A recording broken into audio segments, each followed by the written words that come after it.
We're very happy to welcome you, Dr. Jawad Qureshi from the University of Chicago.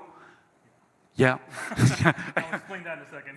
Yeah, he was afraid. So we begin with the question of Sufism, and your topic is, who are the salaf of the Sufis? Thank you. Thank you. Okay. All right. Alhamdulillah. All right, thank you, everyone. It's a real pleasure to be here in Cairo and at the American University of Cairo as well, at the invitation of both Adrian and Ahmed to participate here and to share some thoughts on the salaf among the Sufis. Just a note, I graduated from the University of Chicago. I teach at Zaytuna College now, and I'm a visiting scholar at the University of California, Berkeley. Just affiliations need to be made clear. Okay, so I'm going to jump right into this. I'm going to pick up on the question of who the salaf are among the Sufis. So my paper this afternoon looked at the concept of the salaf in the writings of Sufi authors of Khorasan from the 5th century. Specifically, I look at the biographical dictionaries of 3 Sufi authors, the Tabaqat al-Sufiya of Abu Abdurrahman al-Sulami, the Risala of Imam Abu Qasim al-Qushayri, and the Hilyat al-Awliya of Abu Nu'aym al-Isfahani. I've chosen these 3 authors due to their pivotal role in the articulation and development of Sufism, coming at a moment of consolidation of pious, ascetic, and mystical tendencies from the formative centuries of Islam under the banner of Tasawwuf, in the broader big tent formulation of Sunnism. My paper this afternoon does not look at tracing the history of the emergence of Sufism, as there's a rich body of scholarship on this period that accomplishes that. Rather, building on that scholarship, my paper looks at 2 aspects of the term Sufism. The first is the concept that each author puts forth. So here I'm basically doing in traditional logic, you talk about the intention and the extension of a term. So what is the term constituted as? How do you think of the term? In Arabic, the mafhum of it, and then the extension of it, the misdaq of it, what does it apply to? So the first is the concept of Sufism that each author puts forth. To analyze this notion, I'll focus on the introductions of our authors to their texts, or the introduction to the biographical sections that they write. What we'll note is that the term reflects what Ayub Palmer refers to as the meta-identity, or meta-medheb, for various pious, ascetic, and mystical trends that transcends geographical location. This identity is rooted in the notions of walaya, sainthood. This, I'm going to say, becomes the main defining element of what a Sufi is for our authors here. The second aspect that I'll draw attention to pertains to the extension of this term. That is to say, to whom does the term Sufi apply according to our authors? The answer to this question is most clearly reflected in the biographical dictionaries collected by our authors. Stated another way, and reflecting the theme of our conference, the question of the extension of the term Sufi to the past asks, who are the salaf of the Sufis? What I will note is that we will see walaya, sainthood, and its cognates become a more general terms to encompass the different pious, ascetic, and mystical trends, as well as extend backward in time, seeing the companion successors and their followers as the paragons of walaya, thereby seeing Sufism as part of the very origins of Islam. My paper today takes the narrative of the history of Sufism put forth by Ayub Palmer as its basis. He summarizes his narrative of the emergence of Sufism as a meta-identity as follows. He says, quote, "If we view Sufism as the result of a mystical synthesis that took place in Nishapur during the 11th century of the Common Era, then we can say that rather than replacing the Malamatiyya and the Karramiyya, Nishapurian Sufism was able to adopt to new contexts, while these other schools were not. Rather than the Sufis replacing these groups, we find that the demise of the Karramiyya, for example, seems to coincide with the Mongol invasions of the 13th and 14th centuries of the Common Era. The Malamatiyya have been more resilient than the Karramiyya, with offshoots of the movement surviving into the Ottoman period. However, traditional Malamatism in its Khorasanian form is also no longer detectable after Mongol invasion." So it's a long quote. What are we trying to get at, though? And that is that the Sufism adopts in this Nishapurian form to account for the different formulations of Islamic piety and mysticism and ascetic practice. Of course, in adopting that way, it includes and it precludes. There's things that it's going to extend to and it's going to allow for and make part of Sufism, and there's things that it's going to lay out on the outside of it. Okay, so what I'm drawing attention to today is not the process of mystical synthesis that that Palmer notes, but rather markers of that synthesis. How is it that we see the synthesis happening in these later texts? So a central figure in that synthesis is Abu Abdurrahman al-Sulami and his Tabaqat al-Sufiyya. As Palmer notes in his groundbreaking work on Al-Hakim al-Tirmidhi, the concept that allows for the synthesis to happen is a growth of the concept of walaya, of sainthood, which becomes equated with Sufism and offered a new framework by which to look at the past. So what happens is that notion Sufism gets equated with walaya, and then whenever you see walaya, that becomes part of Sufism. And now this extends to the past, and then that constitutes who your salaf are going to be. The question that my paper today asks, as part of this moment of synthesis, how does a community think about, conceive, remember, and construct its past? How does the literary genre of biographical dictionaries contribute to this construction of memory? What figures does it include and what figures does it preclude? In other words, who are the salaf of the Sufis in this time period? Tamam? Okay, so let's see. Here we go. All right. So Abu Abdurrahman al-Sulami's central role in shaping Sufi literature has long been recognized by scholars. His Tabaqat al-Sufiyya has been foundational in shaping our knowledge of the history of Islamic piety, asceticism, and mysticism, and was a watershed text in articulating Sufism as a meta-identity and meta-meta. These are the terms that Ayub Palmer uses. His introduction, though brief and terse, warrants close analysis, as it offers a concise articulation of his conception not only of Islamic history, but all salvation history, in order to make a case for the awliya of the later Islamic ummah. In doing so, it offers a sense of the concept underlying Sufism that Sulami is working with. Additionally, it offers a brief statement on the organizing logic of his work. That is to say, how does he organize the extension of this concept? So we're just going to run through part of the definition there, or this description. The fonts didn't seem to translate, but alhamdulillah, we can still read it. Okay. Oh yeah, I've really got to hold this up here, huh? All right. Good. Let's see. So his introduction is unusual in that he does not transition from his doxology into the body of the text using amma ba'd. Instead, his doxology flows right into the body of his introduction. What we glean immediately are the key features of Islamic theology and salvation history, namely, God manifests his guidance in all times and places, divine guidance in the form of prophets were sent to all people at all times, and the culmination of this was in the Prophet Muhammad. Now, if Muhammad is the final prophet, it does not entail that God has stopped communicating or that mankind is left without divine guidance. Rather, we find that the awliya follow the prophet's path and are guides to his community. In the same way that all previous epochs of humanity had prophets, every age after Muhammad has awliya who are both callers to the truth as well as guides to God by way of proof and elucidation. The awliya, however, are not one person in a given time. Rather, they are tabaqat, ranks upon ranks, successive generations. We see an implicit break from Shiite narratives that would limit this function to a single member of the prophetic household through a single lineage. Instead, in Sulami, we find a democratic ethos consistent with the origins of Islam that opens the possibility of walaya to all believers. Okay. So having established that awliya succeed prophets, Sulami now turns to scriptural sources to think more about the awliya. In a verse from Surah Al-Fath, we read that there are believing men and women that Muhammad and his companions are unaware of, and that harming them would draw great sin. So it's an interesting kind of istidlal he's doing, because he's referring to Mecca and that there might be believers there. Don't attack Mecca. There might be people that might get harmed. But for Sulami, he's saying what he's using this verse to point to is that there might be believers who are unknown to you, and that harming them would actually bring harm upon you, or bring sin upon you. Jamil. Sulami then cites a hadith that the best generations are those around the Prophet, then those that follow, then those that follow. We're going to hear that one all the next 2 days, in every session probably. So while this hadith alone would restrict this meritorious status to the earliest community, he qualifies this with another hadith, which likens the ummah to rain, wherein one does not know whether its beginning or end are best.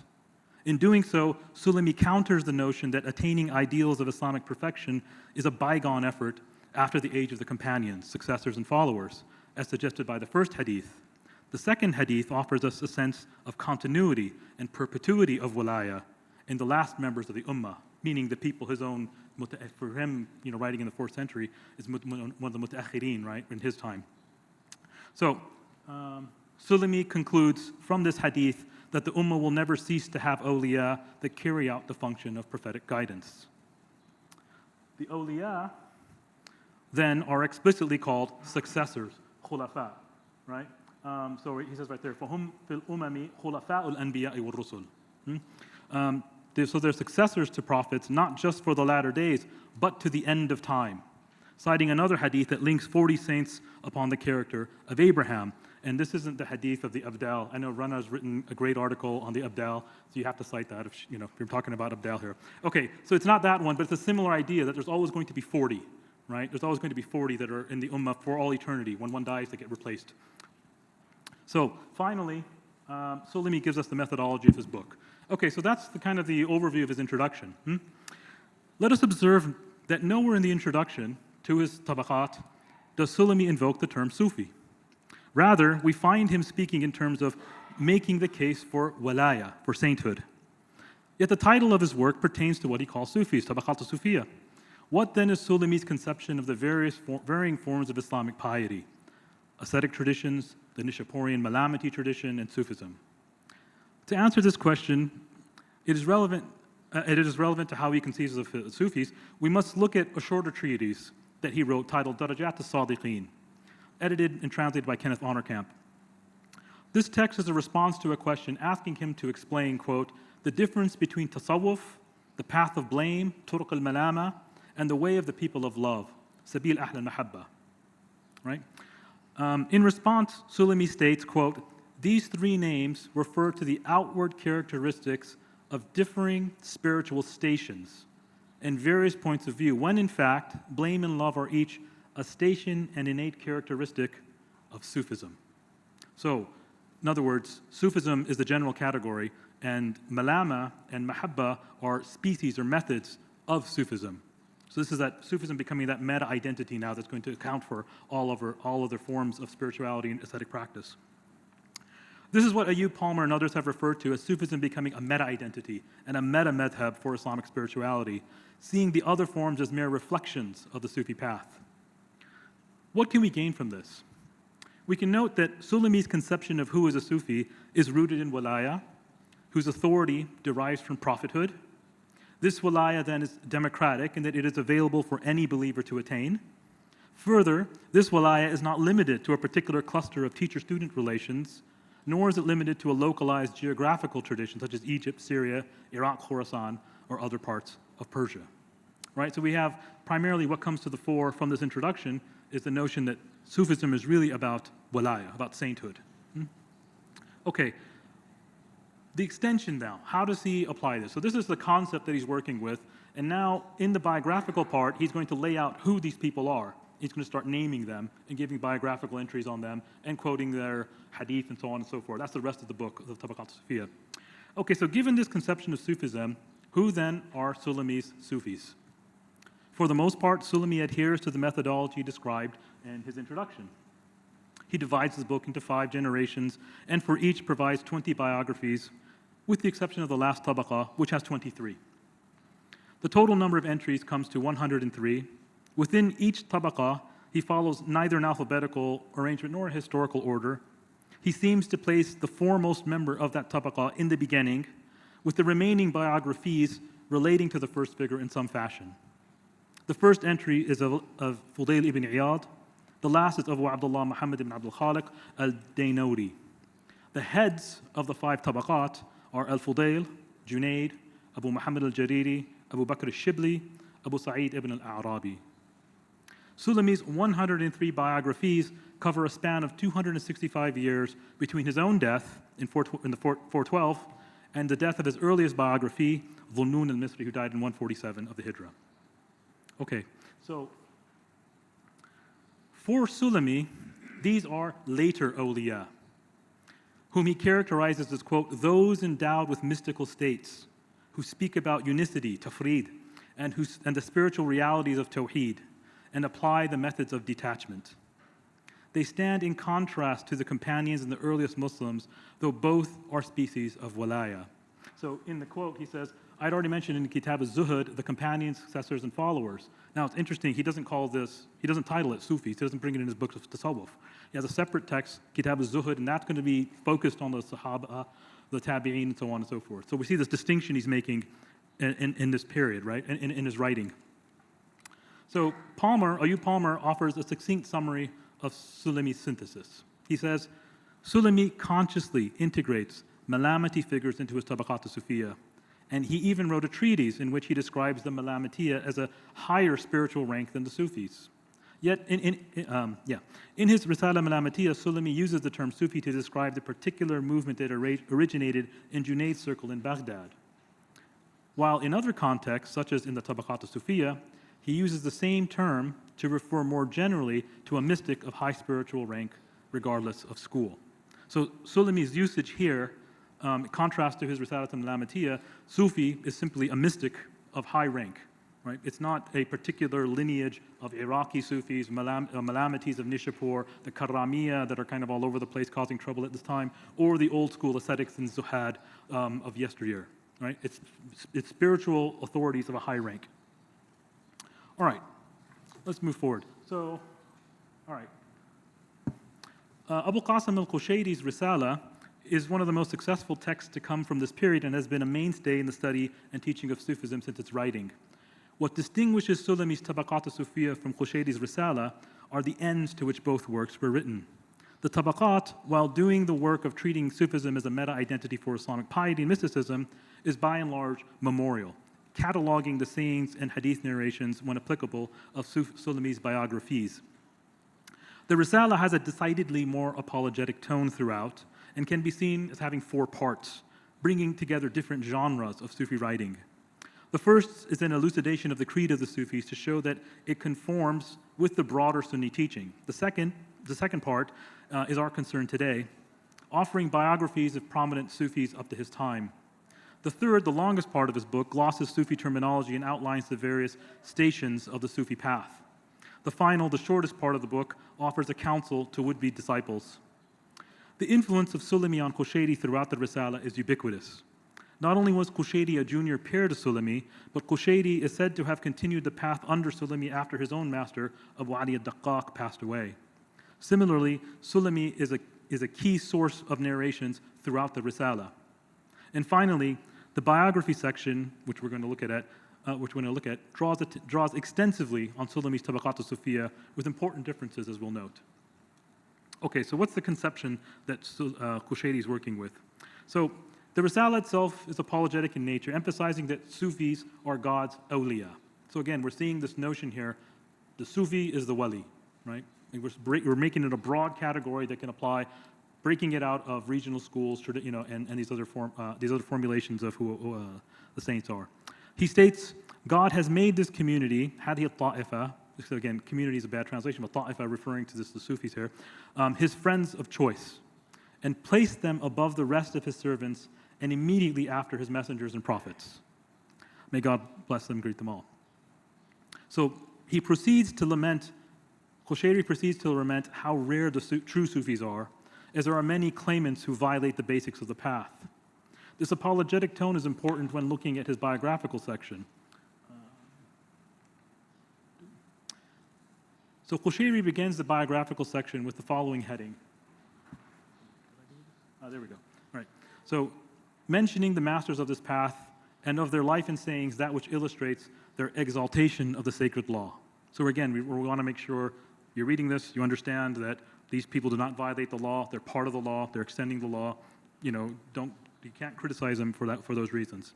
He says, "No, God have mercy upon you, that Muslims after the messenger of God did not describe the most virtuous amongst them in their time with any particular label save for companionship with the messenger of God. For there is no virtue above that." So suhbah becomes a marker that distinguishes the companions of the Prophet from other people. They were thus named the companions. When the people of the second generation met them, those who kept the company of the companions were called the followers. They considered this, the companionship of the companions, the most noble characteristic. Those after them were called the followers of the followers. Okay, so this narrative fills in much of what Sulami offered with a focus on the history of the Muslim community. What is central are the people around the Prophet and their rank as his companions. After their rank comes out of the followers, the tabi'un, then the followers of the followers.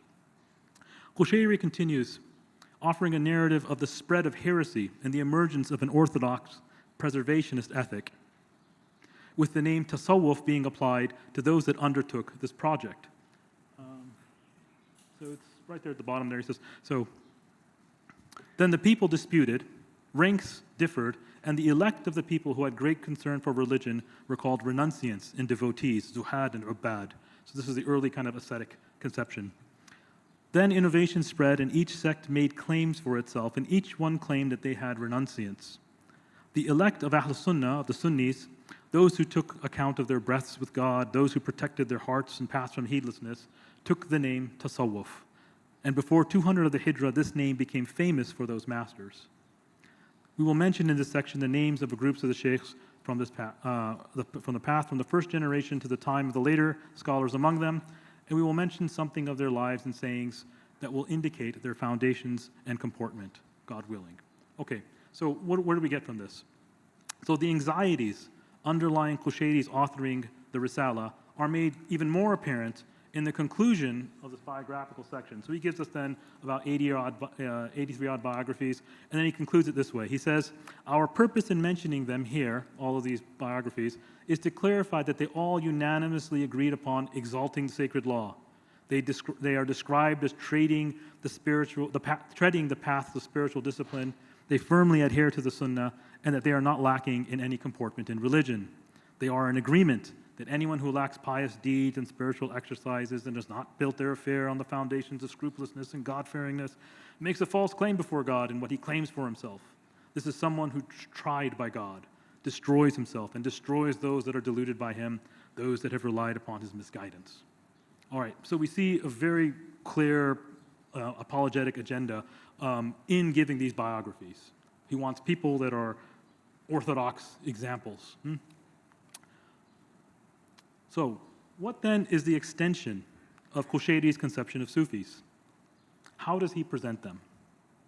So, Qushayri does not arrange his Sufis according to the tabaqah, the way Sulami did, nor alphabetically.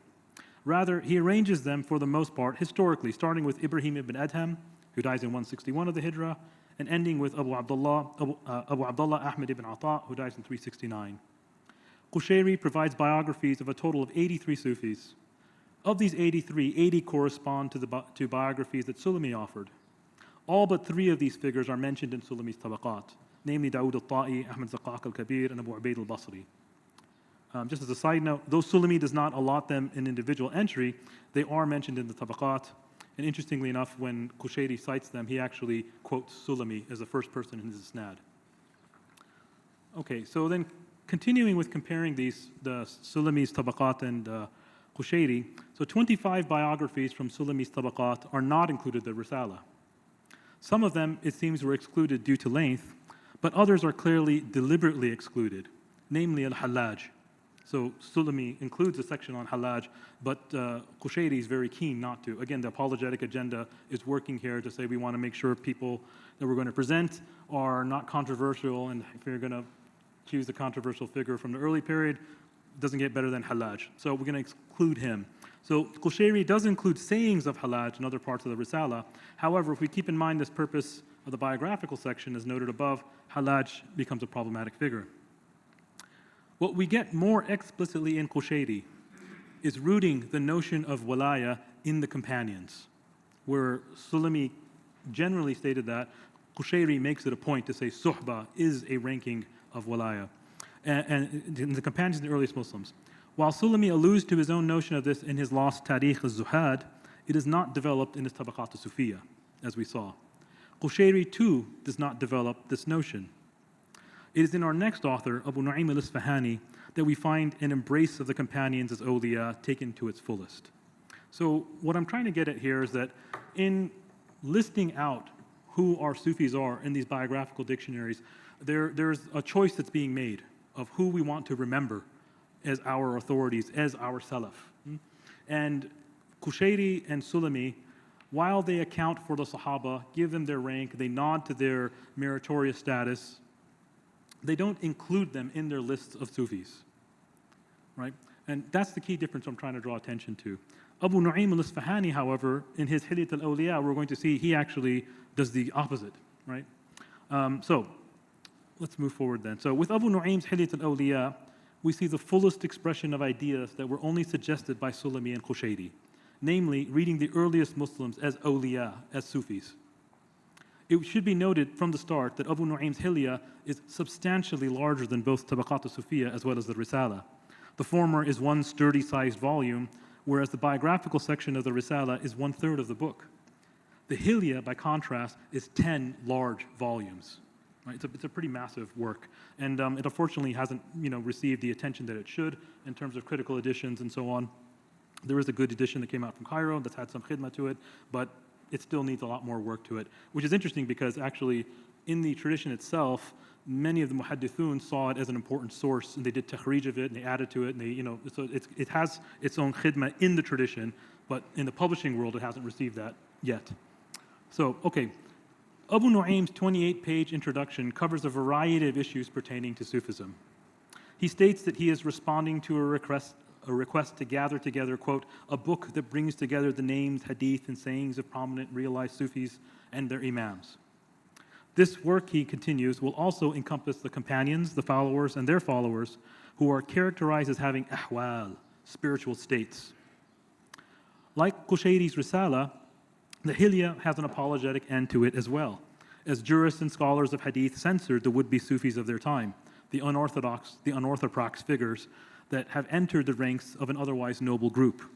And he proceeds to list hadith about the harmful nature of censoring the awliya.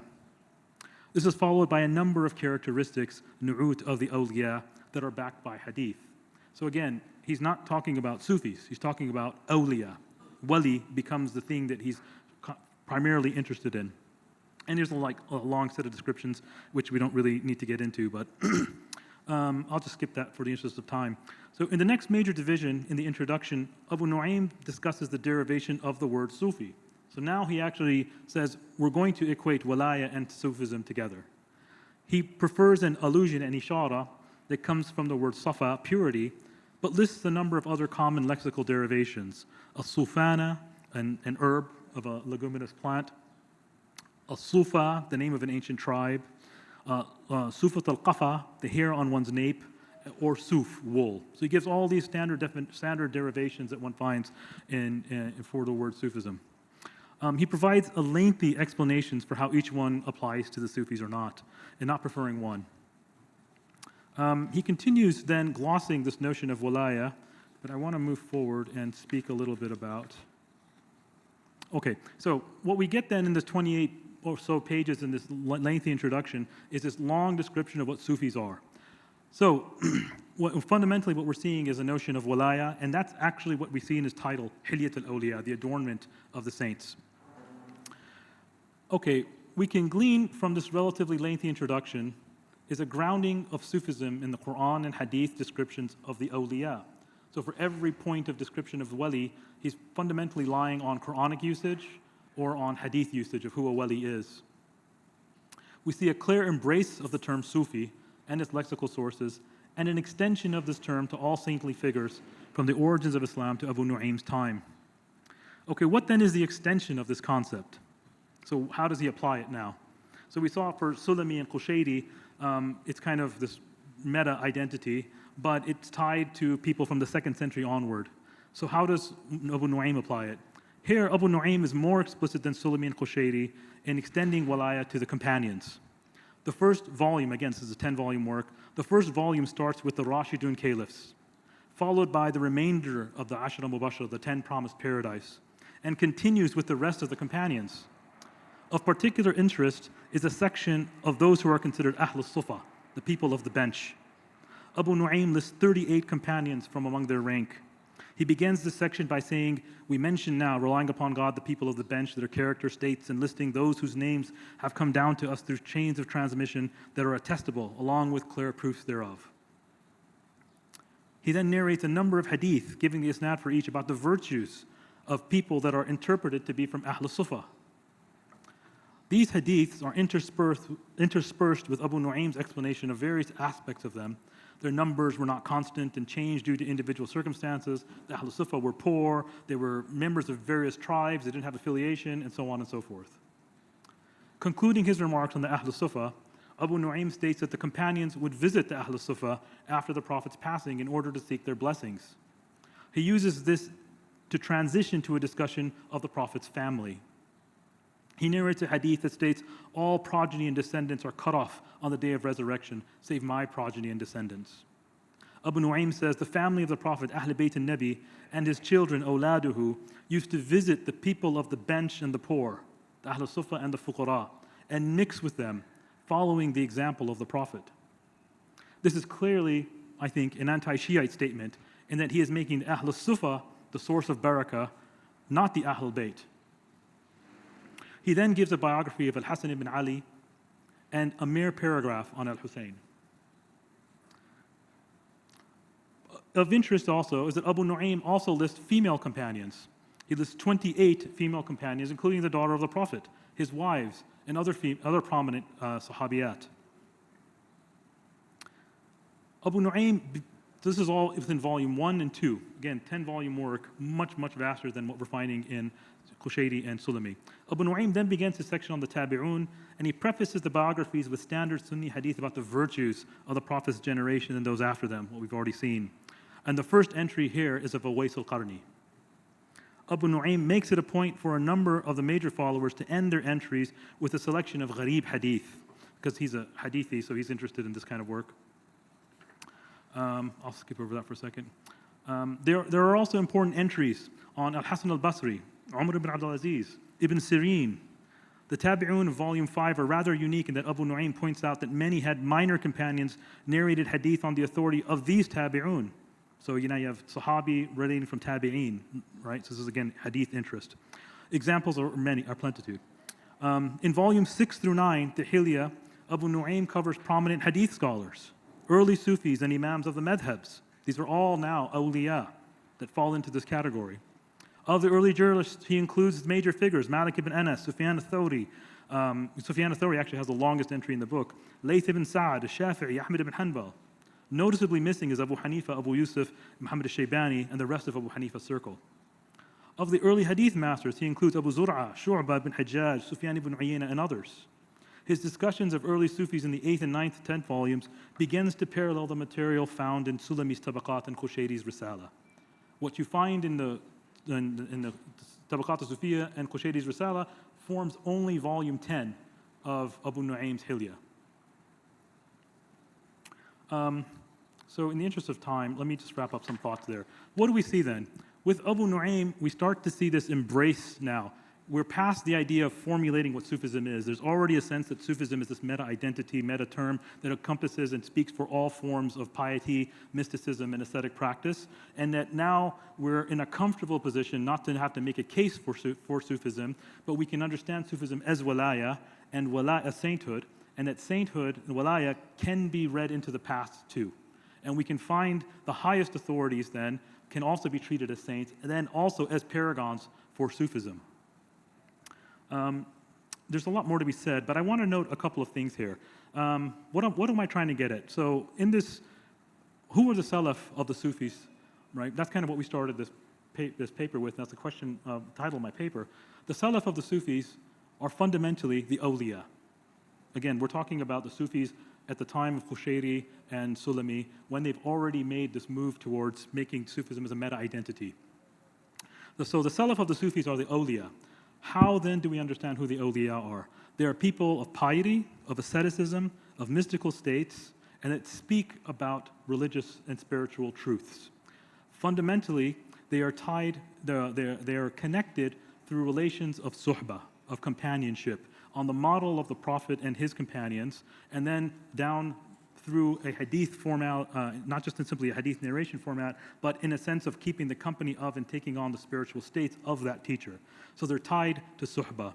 What I want to think about, the last kind of things I want to I'll mention here, how should we think about this? I think it's important when we're talking about a formation of a group that is self-identifying itself, is that within kind of Islamic systems of learning and practice and society, we should ask the question, here I'm drawing on like Talal Asad and that whole ethical turn, what practice are they fundamentally involved in? That's the question I think we should start with. What's the practice that they're involved in? How then do they construct that practice? How then do they determine who the authorities of that practice are? And then how do they understand those who shaped that history of that practice? So fundamentally, the Sufis at this point are interested in the practice of sainthood, of walaya, of proximity to God. And they look back at the ummah of Muhammad and see who is it that meets those standards and shapes and formulates the best of that practice. Those then become the salaf of the Sufis. Thank you very much.